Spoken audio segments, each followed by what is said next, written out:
welcome along to Upad Towers in northwest London, where I'm joined by Upad founder and CEO James Davis. James also, of course, being a landlord. And James, for this video, we thought we would talk a little bit about the challenges that landlords are facing in the current marketplace, because clearly Section 24 is a massive threat. There's a lot of talk about an oversupply of rental properties. Being here at Upad, the phone's ringing all the time. So much data must come out about landlords.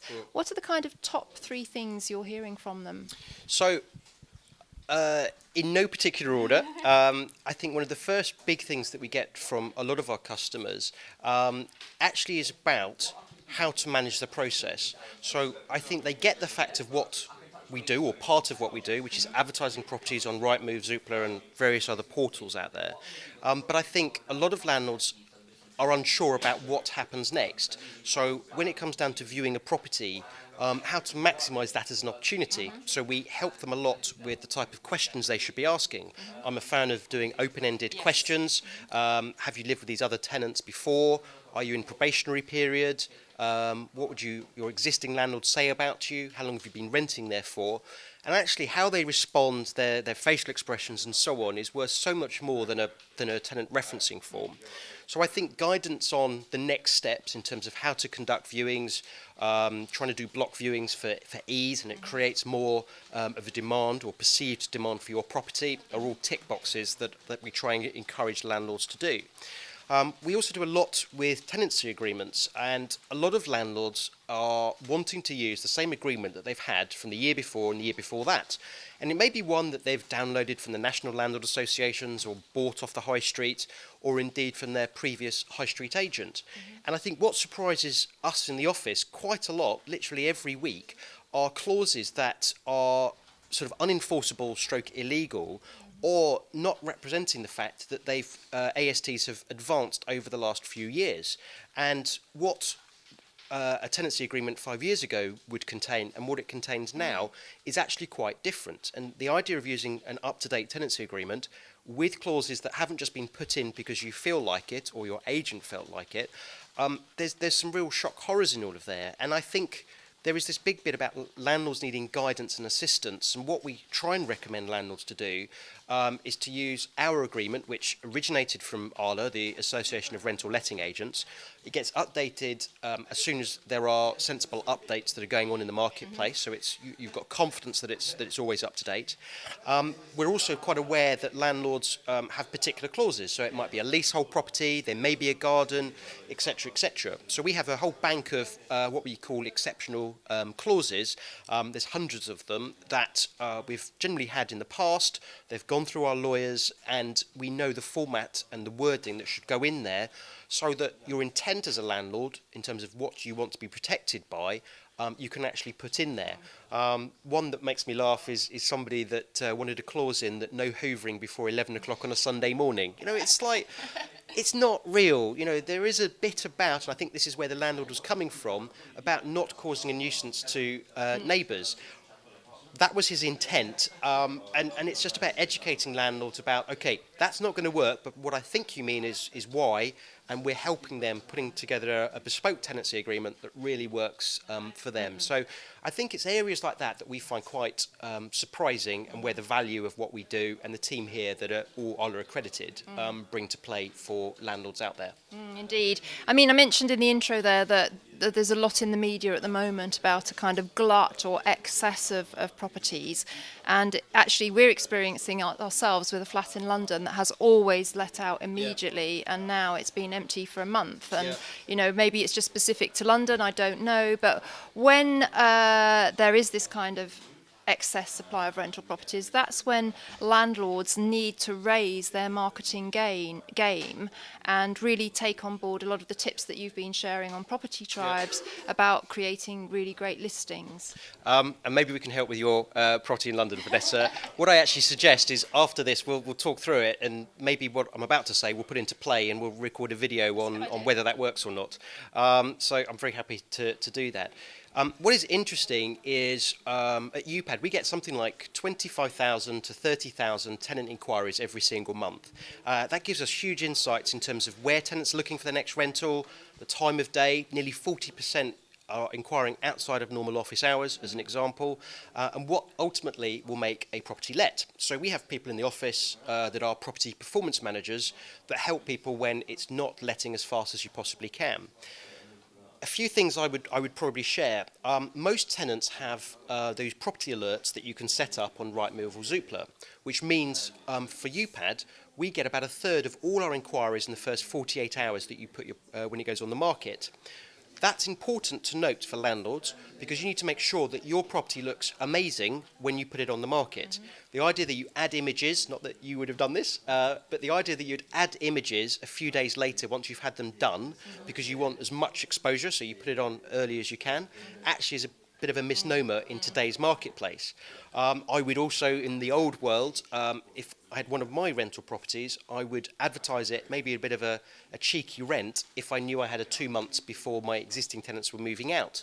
But because so many tenants have those alerts set up and they're informed straight away when a property comes on the market, you're actually missing a trick by putting a property on at an unfair rent or not making it look amazing as soon as you put it on the market. Now, the key bit when you're putting a property on the market to maximise exposure is to make sure you've done all your homework, grab a coffee on a Saturday morning, write a really nice description. I think it's important to make that short description, the bit that appears when you see a list of properties on either of the portals. It's quite snappy, quite to the point, and promotes the key features, whether it's airy or good transport links. If you're using Upad, say that the landlord's doing the viewing because you're putting yourself in pole position over all other properties because 9 out of 10 tenants now want to meet the landlord rather than an agent on a viewing. If you don't charge admin fees, also put that into that short description. And then the longer description, yes, should be about the property, but don't do it as estate agency speak. Do it a bit like a blog and make it a bit more informal so that it's a nice read, and talk as if you're walking through the property and how it actually is, as well as talking about what's outside it, whether there's a park nearby, the transport links, maybe there's a gym across the road. Talk about all those things and bring it to life rather than 2-bed garden flat. And the presentation factor is probably the key factor that landlords should be aware of, and how it looks online is really important. So you want to make it stand out over all others when they're being advertised. We've talked about photographs previously and to use internal shots and use a digital SLR camera to take those photographs. But maybe consider dressing the property to create a bit of a show home look, or as much as you can. I appreciate if you've got sitting tenants, at least get their dirty washing and so on put away so that it looks presentable, because first impressions count. And if you think when you're looking at holidays, for example, online, and you just see images of that hotel, if it's a nice view of the beach, for example, rather than the outside of the hotel where it looks the same as all others, that looks compelling and it will make people inquire, look at your other photographs, and creating that standout factor is the key bit. Stuff to do with pricing, making sure it looks great as soon as you put it on the market, and your description are obviously key as well, but making it stand out and the presentation is probably the key thing landlords should be aware of in today's market. No, I totally agree. And there is this phenomenon called anticipation happiness, where scientists have discovered that people are in a higher state of happiness anticipating something than they are when actually doing it. Yeah. And you can really tap into anticipation happiness with property marketing. And as you said, write a description that helps them kind of visualise what it would be like to live there. If there's a farmer's market, talk about the fact there's a farmer's market on Sunday morning and that there's a great cheese counter or whatever. Bring it to life. And just, people aren't just buying those 4 walls and a bed. They're buying the lifestyle and the environment. So, if there's a really cool bar, mention the really cool bar and whatever the nice cocktail is or what draft beers they've got on. Really bring it to life, because that's far more appealing than the dry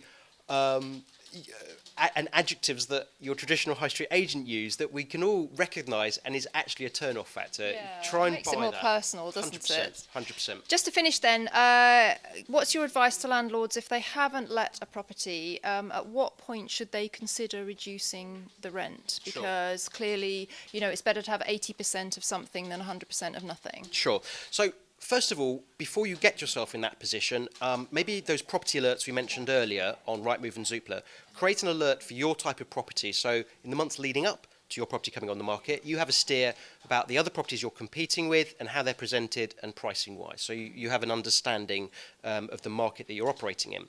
I mentioned earlier that a third of all inquiries will come through in the first 48 hours because most tenants have those property alerts set up. So you should be aware within literally 48 hours about where you're at. And you should have had several inquiries that have come through. If you change the rental price of a property by more or less than 2%, it gets relisted on the portals. So if you've got a property that is £100 per week, if you re-advertise it at, say, £103, it gets re-advertised back to the top of the list. A bit like Gumtree, that operates a bit like a waterfall. It goes back to the top. So as long as you change the price by more or less than 2%, it gets relist. But the key thing for me is actually less about pricing, and it's more about how it looks. Because on the portals, the property that has just been advertised is at the top of that first page of results. And so making sure it looks amazing at that point is crucial, because you don't search by rental price and it being ranked according to how it is priced against comparables. It's about how it looks that is very much the order of the day. If all else fails, give the guys at Upad a ring 7 days a week, and they will help you from the data that we know to get it let for you. I'd just probably say that I would, if I hadn't got the property let within 2 weeks, I would probably consider Sure. reducing the rent or making some kind of special offer. Sure. And Would I you think agree? it also based on when your tenants are moving out.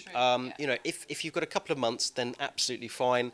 I think if it's a shorter time period than that, if you haven't had any or one or two inquiries in the first 48 hours, that might be worth relooking at the pricing and also just how it looks. You might want to change the order of the images, but the guys here in the office know a lot more about it than I do, because they see the data 24/7 and can really help you if you fall into that particular trap. Well, thanks very much, James. Brilliant tips there. And Upad are powering our technology discussions. So do check out the Technology Tribe. There's lots of useful information there about property marketing.